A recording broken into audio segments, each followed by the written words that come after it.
आज रायगड जिल्ह्यात सर्वत्र जिल्हा परिषद आणि पंचायत समितीच्या निवडणुका होत असून आज शनिवार दिनांक 7 फेब्रुवारी 2026 रोजी सकाळपासूनच मुंबई गोवा राष्ट्रीय महामार्गावर इंदापूर ते धरणाची वाडी रातवड पर्यंत 5 ते 6 किलोमीटर पर्यंत रांगाच रांगा लागल्या असून यामध्ये तळ कोकणात तसेच पोलादपूर, महाड, माणगाव, श्रीवर्धन, म्हसळा, तळा या तालुक्यातील हजारो मुंबईवरून येणारे चाकरमानी मतदार हे गावी मतदान करायला येत असताना इंदापूर ते रातवड पर्यंत वाहनांच्या सकाळपासूनच 4 ते 5 किलोमीटर पर्यंत लांबच लांब रांगा लागल्या आहेत.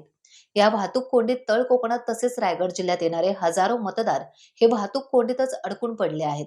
जर हे मतदार संध्याकाळपर्यंत वेळेत पोहोचले नाही तर जिल्हा परिषद आणि पंचायत समितीची उमेदवारी लढवत असलेल्या काही उमेदवारांना मतांचा मोठा परिणाम भोगण्याची शक्यता वर्तवली जातीये.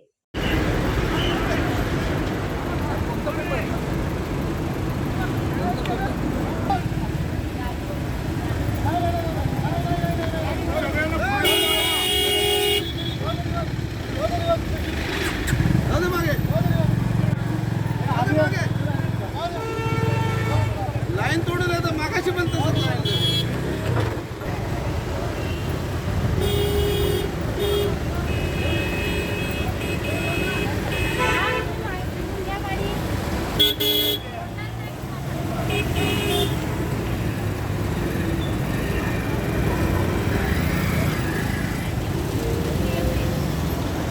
टाइम्स डिजिटलला लाईक करा, शेअर करा, सबस्क्राईब करा आणि बेल आयकॉन दाबायला विसरू नका.